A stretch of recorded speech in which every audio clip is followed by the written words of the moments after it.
Hey everyone, I'm Janelle with MaxGen Labs. Welcome. We're so excited you're here for today's webinar, and trust me, you picked a good one. This session is all about thriving by design, how your genetic blueprint and lifestyle choices can unlock better energy, muscle health, and long-term vitality. Today's conversation has a special focus on men's health, specifically how genetics and lifestyle choices can impact energy, muscle, and long-term performance. So whether you're tuning in live or catching the replay, we're thrilled to have you. Today's guests are two powerhouse experts we're honored to spotlight as our practitioners of the month. Dr. Matthew Zaideman is the owner of North Florida Spine and Wellness in Tallahassee, Florida. He's been practicing since 2012, and his expertise lies in functional medicine, neurological care, and childhood neurodevelopment. His approach blends chiropractic, functional medicine, and neuro rehab to support complex conditions like ADHD, autism, dyslexia, and more. Excuse me, all throughout a holistic lens. Joining him is Thomas Sarratt, a certified health and wellness coach with AFPA and an FSU alum. Thomas's story is powerful. After overcoming a major injury, he transformed his own health and now helps others to do the same through fitness, recovery, and genetics-based coaching. His mission is simple: help people regain control of their health naturally and sustainably. So we'll be diving into real world strategies you can apply today. And yes, we'll be saving time at the end for Q&A. So drop your questions in the chat throughout the sessions. All right, let's get into it. Dr. Zaideman and Thomas, take it away. Well, thank you, Janelle, for having us. It's an honor to be with you guys today. And yeah, we're hoping to go into some real strategies for male vitality and give you some real practical solutions, both on supplementation side and also just from a lifestyle perspective as well. So again, like Janelle said, I'm Dr. Matthew Zaideman. I run and own North Florida Spine and Wellness here in Tallahassee, Florida. And I kind of do a unique combination of functional medicine and functional neurology and something we call neurotrition. We really like to combine, try to maximize overall health of both the mind and the body. I also host a podcast called the Neurotrition Podcast. So please check that out on all of your major platforms there as well. And then I have my partner in crime with me, Thomas Sarratt. He's our health and wellness coach. Thomas, tell everyone a little about yourself real quick. Florida State alum, AFPA certified health and wellness coach, and director of the Thrive by Design program that we are developing now at North Florida Spine and Wellness. So happy to be here. Absolutely. And real quick, some housekeeping things, just some things to expect from this presentation. We want to learn about the most, some of the chronic health issues that plague men specifically, and then think about the genetic markers that we can look for in the MaxGen lab testing that are kind of help us know where the weaknesses lie. And then we'll talk about some lab testing that we can do to see how much those weaknesses are playing out in life. And then, of course, what are the solutions? That's going to be the big thing here today. We want to make sure you guys have some great solutions that you can start doing tomorrow, hopefully. So before we get into too much of that, I do want to do a quick disclaimer. Some of these interventions that we talk about could be contraindicated depending on other medications or other health conditions you may have. So please, work with a physician before you implement anything new, especially if you're on prescription medication. If you do need some help implementing some of this stuff, feel free to, you can scan this QR code. We'll put it up again at the end, and that will be a way you guys can contact us and, get some more guidance. So let's talk about chronic disease in men. These are kind of some common things we see, everything from cardiovascular disease, type 2 diabetes, mental health, andropause, which is kind of like male menopause, cancer. These are all kind of things that plague men quite a bit. And the big thing I want to talk about is how they all boil down to a couple of factors that work together.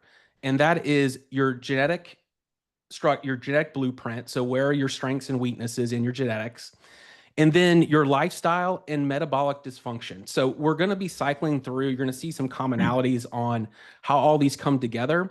And if we really can get a hold of our lifestyle, matching it up with our genetics, and create good metabolic health, we're going to be able to deal with all of these issues. And that's kind of the cool thing. We don't have to get into the weeds of each individual problem. We just need to try to restore overall health, which takes not only certain supplementation sometimes, but really the key thing that Thomas is going to talk about later is lifestyle. So the first thing I like to cover real quick is what is epigenetics. I think people get confused on genetic diseases versus genetic weaknesses. And I want you to think of epigenetics as really just like light switches to your genes. So what that means is these genes are potential weaknesses or potential strengths sometimes, but they need to be turned on and off. And we can do that through lifestyle. We can do that through exercise. We can do that sometimes through proper supplementation and diet. And that is a key thing to realize because you're not stuck with this end result that your genes may be having out for you. You don't control that blueprint, but you can have quite a bit of control over the outcome of those genes. Methylation, I don't want to get into a real complex conversation about methylation. I feel like, and I know MaxGen has had this before, full webinars on methylation. As you can see, looking at the biochemistry involved in this picture, it's very complex. But essentially, it boils down to this is essentially the chemical process that happens to switch these genes on and off and express these genes. So I feel like I couldn't leave it out because you're going to see through every kind of category we go through that methylation is involved and really important. When we look at the genes involved in methylation, most of them, kind of the key ones we tend to know the most about and you'll hear the most about is ones related to how B vitamins are metabolized, especially B vitamins like folate and B12. And so those are the kind of the main ones we look at. When you think about lab testing that you want to look at to make sure that we're dealing with this properly, of course, looking at B12. Another way you can look at that is methylmalonic acid, which is actually an organic acid, and it will, there are studies that show that it's actually can be more accurate to determine a B12 deficiency. Folate, especially in the red blood cell form, a little bit more accurate for deficiency. And one of my favorite tests to measure is homocysteine, which homocysteine is essentially going to be the inflammatory endpoint of a methylation issue. Now, you can have methylation issues without high homocysteine, but this is a great way to measure if there's an inflammatory response happening. So supplementation to help methylation, and there is some nuance to this. And the MaxGen reports do a great job of breaking this down. For most people, methylcobalamin and methylfolate are going to be the preferred versions of B vitamins, and that's typically how we like to lower things like homocysteine. But there are some times where people can be sensitive to that. So we might do a hydroxycobalamin or a folinic acid. Other things that are kind of surprising that people may not know are important is something called creatine, which, a lot of us think about using that to build muscle mass, which is certainly true, but it also can free up a compound called SAMe, which is a universal methyl donor that can really help the methylation cycle as well. All right, let's go into cardiovascular disease. Now, this is the leading cause of death in men in the United States. Men are 2 times more likely to die from cardiovascular disease than women. And what was really striking to me about this is that we have gone from 1 in 10 men having heart attacks under 40 to 1 in 5. That is an incredible statistic to me. And it has a huge strain to the healthcare system and is a huge driver of chronic disease. And so this is, to me, is alarming, especially when we start seeing it in young people. And we're seeing more and more of these diseases popping up in these younger populations. So as far as genetics that we can utilize to look at heart risk or heart disease risk, we can look at genetic markers everywhere from how we metabolize omega fatty acids, omega-6 and omega-3. And that's where Thomas will kind of dive into, the kind of the seed oil debate and some of that kind of stuff that's going on. But it also can determine, how much LDL you're going to tend to have, how much HDL, which is more of your good cholesterol. And that is one thing that can be very difficult to raise when that genetic marker is there. And it might be an instance where we have to look for more risk factors in those cases. But I tell you what, when we look at lifestyle interventions, that can actually be fairly effective to raise HDL. We just recently had a patient who had an HDL of 38, which is frankly terrible. And through lifestyle and exercise, and we did do some supplementation, but he really hit the ground hard with changing how he exercised, how he ate, how he slept, and he got that up almost to 60. And that was really an incredible feat. We typically don't see that. And there's really not supplementation or medication that really does a good job of raising that. So when we look at lab testing, we want to look at that omega-6, omega-3 balance.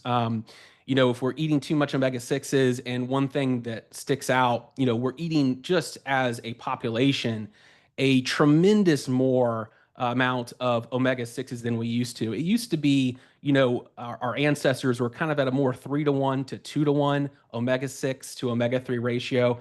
Now we're at 15-to-1 to 20-to-1. This is why processed foods and seed oils are becoming more in the debate. Some omega-6s are good. We do need omega-6s. The problem is we're eating exponentially more of them, and that is creating a lot more inflammation, a lot more cardiovascular risk. Lipid particle size. This is a big one to me. When we look at LDL, or what we commonly see as bad cholesterol is not all created the same. LDL can be either small and dense, which is going to be more at a risk to clog up those arteries, create that what we call atherosclerosis, to give you that cardiovascular disease. But the big fluffy ones really aren't very dangerous. So you can actually break that down into what we call particle size and really analyze if that raised cardiovascular risk is really of issue. Then we can look at clotting activity and risk for clots that could give us more risk for things like stroke. Fibrinogen is a really good marker for that. The Lp(PLA2) is a really good marker for that. And then we can even look at a lipoprotein called LPAA, which will also tell us if there is an increased atherogenic activity of that bad cholesterol. So there's ways to dig way deeper into this than we typically do with your primary care. As far as supplementation, there's actually a lot of natural things out there that mimic some of the things that some of the prescription drugs out there do. Red yeast rice in particular mimics statin activity. Berberine is not only lowers blood sugar, which is really great, but it also can mimic PCSK9 inhibitors, which is another class of medication used to lower cholesterol. Nattokinase is a great thing. I love using that for lowering things like fibrinogen, that Lp(PLA2). And it also, it's also something that I found really effective. This is kind of a sidebar, but if you've been struggling from things like long COVID, that is something I find that works very, very well for that as well. Of course, we want to look at, throwing in some omega-3s into the mix as well, supporting methylation. Now, CoQ10 is super important. You want to get up to those higher doses, especially if you are on even the red yeast rice, but especially statin drugs. Those will tend to lower your CoQ10 levels. Okay, so now let's go into oxidative stress. And, oxidative stress, again, we're going to see some interplay between all of these areas. Oxidative stress is directly linked to cardiovascular risk. One thing I think people don't always understand is when we talk about cardiovascular disease, I think we all, at least a lot of us, have this image of this cholesterol kind of sticking to the inside of the arterial walls, kind of building up this plaque by sticking to it and clogging it up. That's not really how it works. There has to be some sort of inflammatory stress to what we call the endothelium lining. That's the lining of those arteries. So there has to be an injury. There has to be oxidative stress. And then the more atherosclerotic type of cholesterol can then penetrate that lining and essentially kind of clog it from the inside out. So you could theoretically have very high cholesterol and not any kind of narrowing of the arteries because you are controlling the oxidative stress. So that is really important. Oxidative stress increases pretty much the risk of everything. And it goes back to creating that metabolic dysfunction. So you're trying to see how we're creating this kind of vicious cycle that comes from all of these genetics and poor lifestyle choices. So here are some great markers that the MaxGen test has to look at oxidative stress. And there's definitely several different cycles to it. And I found a really interesting one in this is when we look at things like NOS. So NOS helps produce nitric oxide, which is actually really, really awesome for your cardiovascular health, blood pressure, things like that. But when you combine, you can have a fast NOS, which means you produce it more efficiently, which sounds awesome. But what's interesting is if you have that combined with a slow SOD2, you could actually increase inflammation. So I think this is where having this genetic information is really essential to kind of looking at the full big picture. And you can't just look at these genes in a vacuum either. And we'll see that more as we go through, that there are certain genes that kind of can counteract each other and either make a situation better or make a situation worse. And so, especially if you have this genetic marker, we're going to be looking at making sure we're controlling inflammation and oxidative stress before we start pumping out that, higher nitrous oxide. Here's some lab testing I love to look at when it comes to oxidative stress. C-reactive protein, HS, is specific to more cardiovascular risk. There was actually a great study probably about 10 years ago that actually showed that biomarker was more accurate than bad cholesterol, LDL, to predict cardiovascular risk. So that's a really good one. Homocysteine is a cardiovascular risk factor as well. That's an inflammation marker we mentioned with methylation. Glyc-A is also something that we can look at a little bit more specific. It comes up, you'll tend to get that positive a little bit more than C-reactive protein. So I like to measure that in conjunction. And then you can also look at a compound called 8-OH-DG, which is a urinary marker that can be a direct measurement of oxidative stress in general. As far as supplementation, antioxidants are pretty much the main thing. We'll be talking away, we can get that through food. That's kind of how I prefer people to get it. Support methylation. A liposomal glutathione is something I like to point out that, if you take glutathione through a capsule version, it's typically not going to absorb. The studies are really poor as far as that increasing the actual blood levels of glutathione. So, if you're going to do glutathione, really, to be honest with you, the most efficient way is to either load up on precursors like NAC, or you want to do either an injectable or IV glutathione. That's going to be most efficient. If you do it in a supplemental form, definitely do it liposomally, which mean it's just hooked to fats essentially. That's going to be the only way you really absorb it.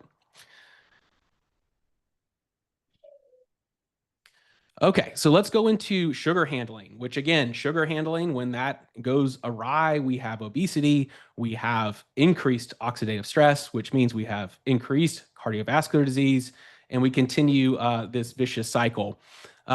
There is all kind of great genetic markers that we can look at everywhere from how we're going to react to eating in general. Are we going to be more prone to overeating? Are those hunger signals going to be turned on for us efficiently like they should be?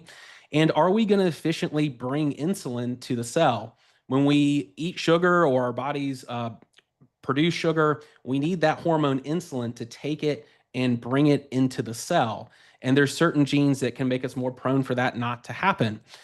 So it's really important to be able to look at this, look at our tendencies, and then alter our lifestyle, because there's so many great lifestyle interventions, from resistance training to higher protein diets that can offset these genetics. Of course, when we're looking at this, we're going to want to look at things like fasting insulin, hemoglobin A1C. I'm not a huge fan of just looking at fasting glucose, and less we're using something like a continuous glucose monitor. That's a monitor you can kind of hook to the side of your arm and kind of measure your fasting glucoses throughout the day. Hemoglobin A1C is a little bit more preferred because that's more of a 3-month average of your blood sugars. So that gives me a little bit better gauge of what's happening over time.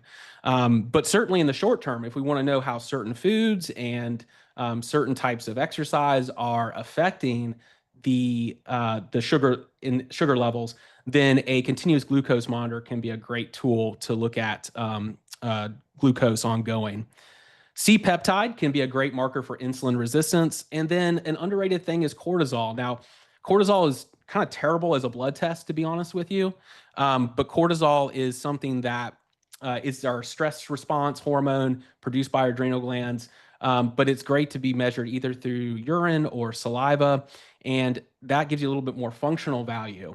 And that's going to be kind of tie in when we talk more about mental health, because you can get into a situation where chronic stress, you're pumping out all this cortisol, that you're going to be more prone to have some higher sugar levels, maybe have some higher insulin resistance, especially if you have some of these genes towards insulin resistance. Then stress can be a lot more prone to cause obesity and higher blood sugar levels. Okay, let's move into andropause. This is what is commonly dubbed as male menopause. And trust me, I'm not trying to compare it to female menopause. I hope I'm not getting like shouted at terrible names right now by the women watching this, but it's totally different. For females, it's much more of a rapid change. For us males, it's more of a gradual change, but it does have a huge impact on our health. It can create symptoms, everything from fatigue to libido issues, erectile dysfunction, brain fog, loss of muscle mass, which is a huge thing. We're going to talk more about how muscle mass is so important for cognitive longevity. Lots of studies that show that loss of muscle mass can be an independent risk factor for things like dementia. So that's a really, really important thing to hang on to. And it's worsened by lifestyle factors, just like we've been talking throughout this talk so far. Everything from poor eating, stress, lack of exercise is going to impact this. And again, this kind of goes back into my kind of shock with the cardiovascular stats. We're looking at men from 15 to 39 who have dropped average testosterone levels from 605 to 451. That's a very big drop. That's low testosterone in my book. And if you look at millennials and Gen Z, they have a 10% reduction in testosterone. And when you compare them to men of the same age and older generations. So we've got a huge problem. We've also got an issue where we have declining birth rates. We're running out of people, and we're not on a good trajectory in all places. In a lot of places throughout the world, we have lower sperm counts. I think this is really more than just a how you feel type of issue. This is kind of a bigger societal issue that I think needs to be dealt with, just like all chronic disease needs to be dealt with. So I really love the genetics or the hormone section of the MaxGen testing. They give some really good markers to not only give context to some of the hormone testing that we do, but also kind of gives you an avenue to look at where the weak links in the chain, where do I need to really focus my treatment? And I'm going to go ahead and move over to this next slide. And this is actually a chart that comes straight from the MaxGen report that I find super, super helpful. It's a great visual for my patients, helps them really understand why I'm doing what I'm doing, and also helps me. It helps me really because when you look at some of these different endocrine pathways, hormone pathways involved in our body, it can get very complicated and can even get confusing for the practitioner themselves. So we look at genes everywhere that slow down the production of a hormone called DHEA, which will definitely give us lower testosterone, to genetics that can create increased aromatase activity, which, if you're unfamiliar with that is the extra production of estrogens, which can happen in females too, and that can actually increase breast cancer risk, but also can be a big issue in men, shifting testosterone to too much estrogen. And likewise, we have a gene here, SRD5A1, that can create basically a shift from testosterone to a form of testosterone called DHT, which can lead to more prostate enlargement. So we got to more think about prostate cancer risk, but also has been flagged down as kind of responsible for some of that male pattern balding as well. And then we can look at more estrogen metabolism pathways, which can go down to how we break down estrogen. So especially this 4-OHE1 is a bad form of estrogen. We don't want that. That can create some of that kind of DNA damage, we like to say, that oxidative stress. And then even COMT, which is how we detox these hormones as well. So you can kind of see here that when I have this information along with blood tests, if I have a patient who has low DHEA, low testosterone, and they have this CYP17A1 genetic mutation, then I know I need to, some DHEA sounds like a real great idea. But likewise, if I have some of these markers with poor metabolism, aromatase activity, I need to make sure I'm doing something to make sure that testosterone doesn't either go down into bad forms of estrogen or doesn't get built up as testosterone becomes a problem. So again, this is a really, really helpful tool in this test to really get an idea of what we need to do. So as far as lab tests, I like to run, definitely want to look at total testosterone, but we need to look at free testosterone. Free hormones, when you're looking at that in blood, is essentially what is bioavailable to the cell. So you can have all kind of total hormone, whether it's testosterone or estrogen or progesterone, but if it's not bioavailable, then it doesn't really matter, right? The cell's not going to be able to utilize it. And with that being said, there's another marker, which there is a genetic marker for this as well in the MaxGen test, the sex hormone binding globulin. If you have excess of this, it's going to gobble up a lot of the free hormones. And so knowing that context is really important, especially if you see this big discrepancy between total testosterone and free testosterone. DHEA also can be measured I do it through saliva, we do it through blood. Same thing with cortisol. A lot of the tests I like to run will look at cortisol and DHEA kind of together. And then, of course, estrogens. I like to look at estradiol, but I also look at total estrogens. What pathway are you favoring that makes sense with those genetic cycles that we were talking about?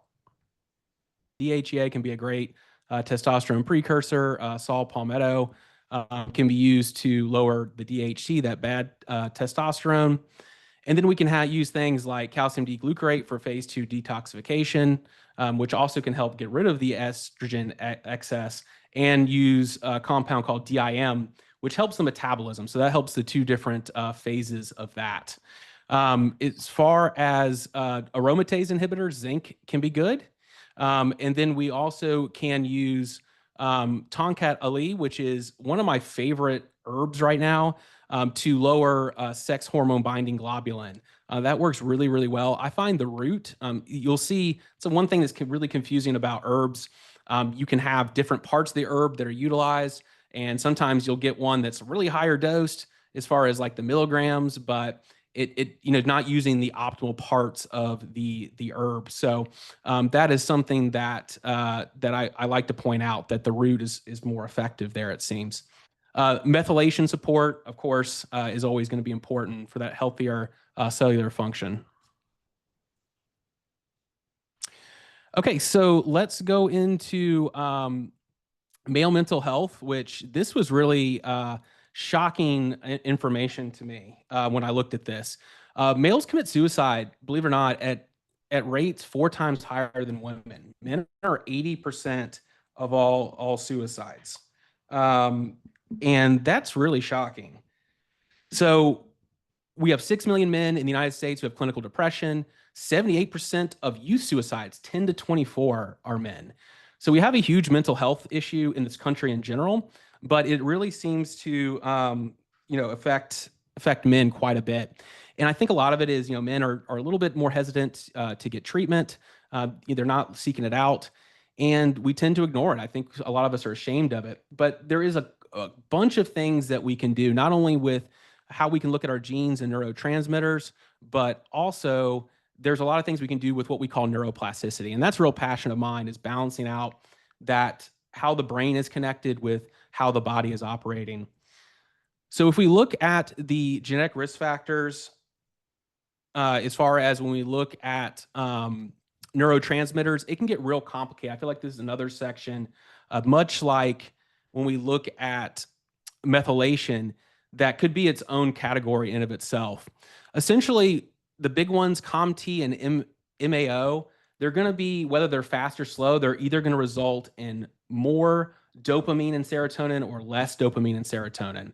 But one thing that's really important to point out, that some of these can also cancel each other out. This is another category. So you can have things like a fast MAO, for instance, that is going to lower, a slow or a fast COMT that can cause lower dopamine levels. But you can also, in combination with that, have a slow MAOB, which could theoretically cancel out that dopamine level. So it's really important to not only look at your genetics, but look at the symptomatology, so we can attack this most effectively.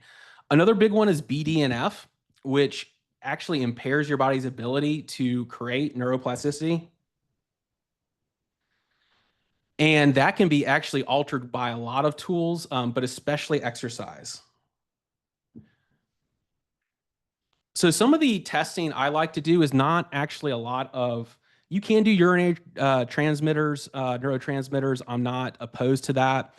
You can look at organic acids, and you can look at those different things. I don't find that to be super effective. Sometimes it can be helpful. I would definitely not do it unless you have some genetics with you as well, to kind of combine that together and see what's going to happen. But I like to look at what the brain's doing itself. So we can look at balance testing. Lots of research is connecting balance to cognitive longevity and cognitive function. We can look at dynamic vision testing, which also looks at how the eyes move together. So the eyes are really a window into the brain. So whether you're doing smooth tracking or rapid eye movements, those can connect us to different weaknesses in different parts of the brain. We can also do vestibular testing, which kind of looks at inner ear balance. That kind of goes back into the balance testing. And then QEEG, which is actually a measurement of brain waves. There's been a lot of advancements in that here of late that can really give us a cool way to look at cognitive function on another level. And then also heart rate variability, which can be a great measurement for overall health, physical fitness, but also look at our fight and flight response. Definitely how stress impacts us, something that even things like head injuries and post-traumatic stress can impact our health. And that is a really good tool as well. Here's an example of dynamic vision testing that we do. This is kind of before and after. This is actually on an 18-year-old with autism that was really cool that we treated. And you can see one thing that we look at is not only the abnormal eye movements, which relate to different parts of the brain, but also we look at the balance between left and right, because each eye is actually controlled by a different hemisphere of the brain. So that can tell us how we want to treat that perhaps a little bit differently. Maybe we want to treat more the left brain than the right brain to create some of that balance. Here we're looking at heart rate variability. And when you look at this, up and down is the fight and flight response. Left and right is what we call our parasympathetic nervous system. This is what does digestion and sleep and repair, keeps us young, essentially. And what I love about the test that we run is it's orthostatic, which means it measures this from laying to standing. And when we do that, we can get a good impact on what that looks like as far as when we get under stress, is our sympathetic nervous system overreacting? QEEG, this is the measurement of brain waves. Like I said, the advances here with AI, we can now do tests that can even give us a probability of cognitive decline. So we can look at your age, your brain waves, look at normative data, and then kind of predict where you're at. And what's cool is we can do that and then also do interventions to see if we're offsetting some of that. So here are some different supplementation you can do for brain health. Again, I'm not a huge fan of manipulating neurotransmitters. I'd rather create better connectivity within the brain, but you can use GABA to kind of offset increased dopamine. You can use L-tyrosine to increase dopamine. Creatine is becoming basically a super supplement for cognitive function. Really good in even doses of 5 grams, I find effective. 10 grams if you're getting sleep deprived. And they just did a study where the 20 grams actually improved Alzheimer's, which is really, really cool. My favorite things to do, though, are, like I said, working on brain neuroplasticity. So vagus nerve stimulation is a great way to reduce that fight and flight response. There's lots of devices out there now that can do that, everywhere from in your ear to directly on the neck. You can also do deep breathing, gargling, humming, all of those things. Cold plunges can activate the vagus nerve. Red light therapy or photobiomodulation, this actually increases that BDNF, so it directly creates neuroplasticity. So especially when we use QEEG and things like that, um, that really helps us know, where we can attack, where we can put that red light and make real specific changes. Okay, well, I'm going to hand it over to Thomas, and he's going to go over some of the lifestyle stuff.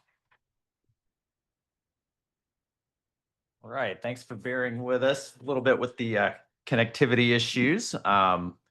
Let me get my bearings real quick. Talking about cortisol being high, that'll do it.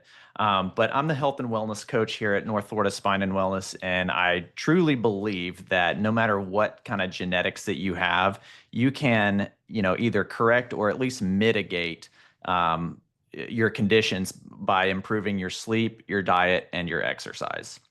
So, one way that you can mitigate those genetics is, oh shoot, pardon me, here we go.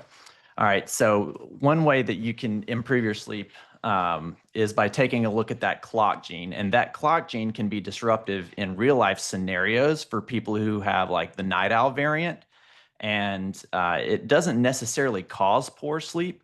But if someone works a job where they need to be there at 7:30 or 8 a.m., which is completely normal, and their genetics make it difficult for them to get to sleep before midnight or 1 a.m., they could very easily be getting habitually less sleep than they need, which, as we now know, can wreak havoc on many systems within the body. All right, so sleep impacts on male health. Yes, so about 90% of testosterone is produced during deep sleep, like stage 3 or REM sleep. And studies have shown that just like a 2-hour reduction in sleep per night for a week can reduce those levels by 10 to 15%.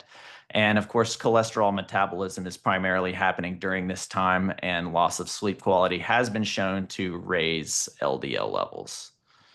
All right, so sleep hygienes, best practices. So being consistent, and this is kind of goes for lifestyle, other lifestyle factors as well, like diet and exercise, but consistency is king. So whether you have a gene variant that will throw you off, if you consistently go to bed and try to wake up at the same time, even on weekends, that can be very beneficial. Avoiding blue light before bed, like whether it's on your phone or your TV screens, that can be harmful for your sleep, kind of inducing that cortisol release. So getting that on minimalized is very good. Sleeping in a room that's below 70 degrees is also good. That kind of mimics the sun going down. So if you think about the sun being up during the day, it's hotter, and reducing the temperature in your bedroom for nighttime kind of, tricks your body into believing we're in a natural state. And of course, there's many supplements that you can use to get better sleep, and it kind of depends on what the type of bad sleep that you're getting as to which one you'd want to go with. But definitely some options there. So diet is one of the biggest things for me as a health coach, of course, being that I do lifestyle interventions. But one ancestral perspective is kind of how I look at what your diet ought to be. And when I say ancestral perspective, that can mean, slightly different things depending on where your ancestors lived in the world. But one thing is consistent across the board. No one was eating processed foods full of chemical preservatives, artificial food dyes, gums, and other additives that didn't exist before 100 years ago. I mean, humans don't evolve as a species nearly fast enough to be able to handle all of those things as fast as they've been added to our food supply. So, in short, my basic dietary recommendation I would make for the general public before taking a look at individual genetics would be to eat enough protein to support your health and fitness goals, mostly from animal sources, as those are complete proteins. And the other types of food you'd want to get whole, unprocessed, or minimally processed foods, primarily, and limiting highly processed food products. All right, so food sensitivities. Yeah, obviously you're going to want to, with using your genetics, figure out what you're sensitive to. And, there's more foods that you can be sensitive to than just what's shown on the report. So it's kind of good to be in tune with your body and do a little trial and error here and there. But we had a client, one of my first health coaching clients a couple of years ago, had really bad gastrointestinal issues, and it turns out that she was nightshade sensitive. And she had no idea. But when we took those out of her diet, she was able to go on like long road trips. She was afraid to go, away from her house more than an hour's drive because she had no idea whether or not she was going to have an emergency and have to use the bathroom or not. So getting that corrected was a huge improvement in her life. All right, so as I just mentioned, I recommend against highly processed foods as a regular thing for my clients. There are many potential downsides to this, but let's look at one in particular. Enriched grains. I know some people listening have heard this in other places, but it's important enough to cover here as well. And I'm particularly passionate about this because enriched sounds like such a positive thing, but it's really not great and could be detrimental for many people. So most non-organic grains in the United States, such as wheat, corn, rice, etc., are enriched. And all that means is that they have been sprayed with the cheapest, lowest quality B vitamins, such as synthetic folic acid and others that can totally cause negative downstream effects on health for a large percentage of the population with certain MTHFR variants. Even if the effects are not enough for someone to feel necessarily, it can put an additional tax on methylation, and you'll just be operating less efficiently than you need to be. The good news is if it's organic, it can't be enriched. So that's just one more reason why going organic can be beneficial. You also eliminate a lot of pesticides, herbicides, and glyphosate by doing that as well. So while I'm not saying you need to buy every single thing organic, it is a great idea for a lot of foods. So when it comes to proteins, I typically recommend, and since this is a male health and vitality presentation, I recommend 1 gram of protein per pound of desired body weight for men who are exercising. And again, I would be recommending that you are, so that's kind of based on that. So the formula can be used as a general baseline, for skinnier. This can be used as a general baseline even for skinnier guys looking to gain muscle or guys who want to lose a couple pounds of fat. All right, so best practices when it comes to healthy fats. So the seed oil debate is one that I'm particularly passionate about. And I know that studies exist talking about how they can improve LDL levels, but I'm not saying you need to go straight from animal fats to seed oils or seed oils to animal fats. There are better options. So if you're particularly sensitive to saturated fats, there's always olive oil and avocado oil, which don't have those high levels of omega-6 fatty acids that the seed oils typically do. So while seed oils might not be that bad for some people, there are better options. So since avocado oil and olive oil exist, we should just be using those, I would say, for most people. Also, grass-fed beef has lower amounts of omega-6 than, say, non-grass-fed or conventional beef. And that APOE4 genetics, whether you have one or two of those E's, that can make a huge difference. I deal with one of those E4s myself, as a matter of fact. All right, so when it comes to filling nutrient gaps, it's important to know one thing, and I like to bring this up with clients when I'm reviewing their genetics, whether they have a vitamin A, like a genetic vitamin A deficiency or inability to convert retinol to, beta carotene to retinol. So when it comes to vitamin A, beta carotene is vitamin A from plant sources, and retinol is vitamin A from animal sources. And retinol is typically 100% bioavailable for most everybody, and beta carotene isn't. And it depends on who you are and what kind of genetics you have, but there's always going to be an inefficiency in that conversion. You're never going to be able to convert 100% of beta carotene to retinol. So also with vitamin D, you can get that not only from foods, but also from sunlight. So just getting in the sun, of course, don't burn yourself, but that's going to be something that you can use to raise your vitamin D levels for most people. All right, so when it comes to exercise, generally recommend that you mix in some higher intensity movements as well as strength training. I talk with a lot of people who hope that their afternoon walk with the dog is going to be enough to get the results that they want, but it generally is not. But doing something is always going to be better than nothing. So exercise is going to help improve lipid profiles, insulin sensitivity, oxidative stress, etc. But definitely mixing in intensity, get that heart rate up every once in a while, several times a week, and do some strength training. That's going to be the two biggest movers for health. All right. I've done over 100 genetic profile reviews with clients, and I have yet to have anybody in my room who is a smoker. So of course, avoiding alcohol and smoking are good ideas. Intensifying your physical activity and managing your stress, whether that be with, just taking time to relax a little bit or actually using adaptogens like ashwagandha and, many others.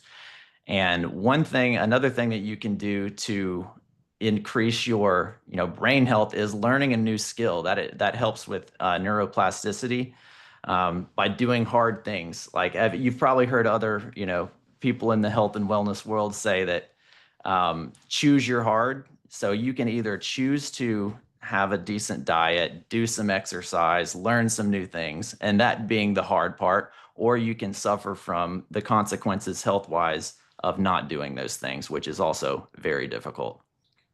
All right, I'm going to hand it back to Dr. Z. Thank you, guys.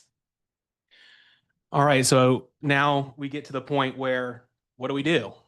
How do we start making these steps? For some people, they might be doing 80% of these things. For some people, they might be doing 0% of these things. So, I mean, I think it's a really good first step is to test your genetics. Get the test done. It's a one-time test. It's not something you have to do repetitively, but it's really nice to have that baseline of where your strengths and weaknesses lie.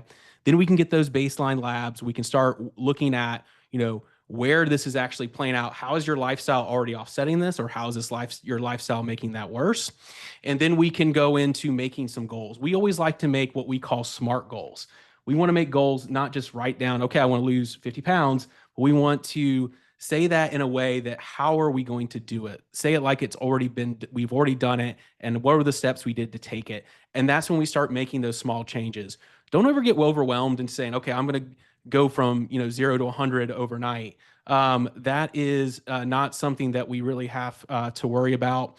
In that instance, I wouldn't recommend that. It's all about making small changes and snowballing it, having some small successes and building into bigger successes as we go down the road. And so we're happy to help you guys do that. I promise you we're a lot better at health than we are at technology. So we're looking really forward and we're happy to give you any guidance and assistance as we move forward.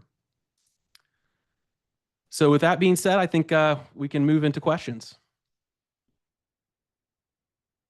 Okay, question we have, are there any specific genetic markers that influence metabolism and ability to build or maintain muscle? Yeah, absolutely. Definitely the ones into the hormone section we want to look at for certain. Is, are we producing enough testosterone?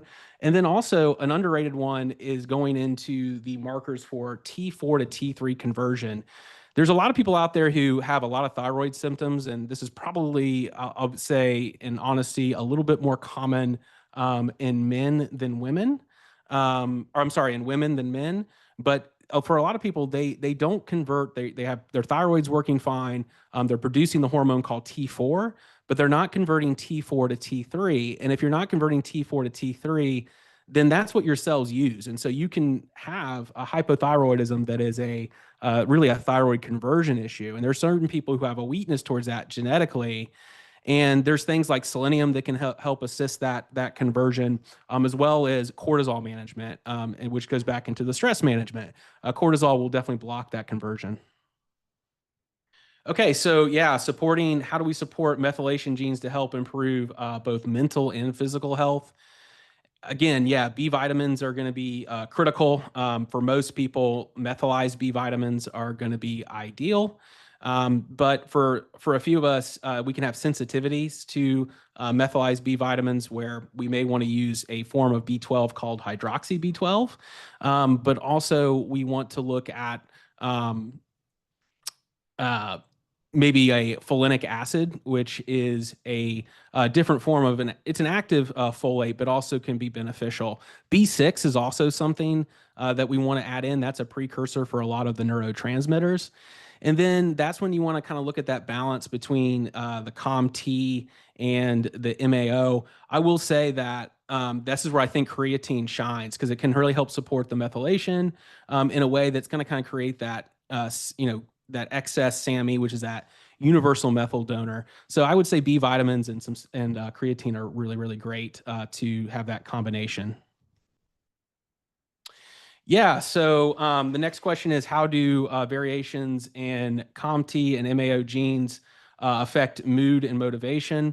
Well, certainly if you have some of the mutations that are going to, especially in COMT, they're going to slow down your dopamine production. And that is going to, and it's funny because a lot of people think they don't have any energy, but what I find is they actually don't have any dopamine. They lack motivation, which means more that they don't have that energy because they don't care. Essentially, they don't have that motivational structure. So that can be really important. And of course, MAO genes that are breaking down, if you have the genes that are breaking down serotonin too quickly, that can lead to more depressive symptoms. So, and that's where it comes really key to look at those in combination. I can't stress that enough because sometimes, as we mentioned earlier, you can have COMT genes and MAO genes that, especially on the dopamine side, they can kind of cancel each other out. So really important to look at those in combination. And if we can, look at markers of, overall brain performance. Some of those tests, I know that everyone can do that, but that is some great ways to look at what, how your brain is actually connecting. Okay, so what can someone do if they have tried methylated vitamins and feel worse on them, especially when someone is already anxious and irritable? Yeah, that's usually a good sign that perhaps you have a methyl sensitivity. So again, that's the hydroxy B12 is a great option. Folinic acid is a great option. That can really help offset that. Next question is how do genes influence testosterone levels and hormone balance? I mean, all the way down the cycle, everywhere from how you produce testosterone itself to how it's broken down. There's even markers that we basically don't excrete the excess testosterone out, kind of through some detoxification pathways. And that can lead to a buildup, which can create some imbalance. You can have too much shifting with aromatase activity, shifting that to too much estrogens. And then even the poor estrogen metabolism or detoxification, which goes back to COMT and the neurotransmitters, can then end up with pure oxidative stress risk, especially if you're going to some of those poor pathways.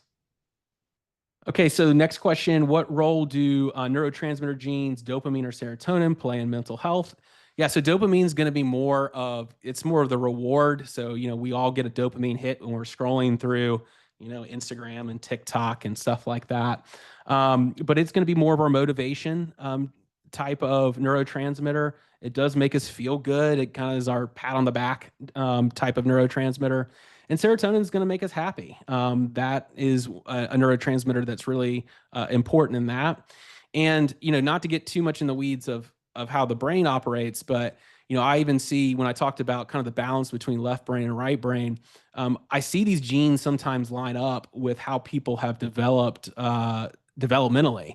So when I see a more of a left brain dominant person, which is going to be more, think about your analytical engineer versus your right brain dominant person, which is going to be more of your artistic, maybe musician or something like that. And that's not always true, but we'll tend to see a lot of those people who, have more of, when it's more left brain dominant, we'll see more of a strength with dopamine versus a right brain dominant person who's going to tend to have less of that dopamine. So it's interesting to see that. I like to really look at it that way, but also looking at those COMT and MAO I genes think that's to. all the questions we have for today. So we want to really thank you for jumping in and having this webinar with us. Just to go through this last slide here, how can possible patients get in touch with you? We see that you have a podcast here, so can you share a little bit about that? Because I'm sure some people would want to tune in. Yeah, sure. It's called the Neurotrition Podcast, and basically the goal is to improve overall health by optimizing both mind and body. And so you can go to neurotritionpodcast.com. We have links to all of our handles on all the major platforms, but at Neurotrition Podcast on Instagram, Facebook, TikTok, all of those places as well. Thank you so much to Dr. Zaideman and Thomas for an insightful and inspiring session. I hope you're walking away with a few light bulb moments and maybe a fresh perspective on how your genes and lifestyle can work together for better health. If you're ready to take the next step, check us out at MaxGen Labs to learn more about our testing options and how we can support your wellness journey. And good news, if you miss anything or want to rewatch, you can check us out on this replay on YouTube at MaxGen Labs Live. So feel free to revisit or share it. And yeah, thank you for hanging out with us. Stay curious, stay well, and we'll see you at the next one. Thank you so much again, Dr. Zaideman and Thomas.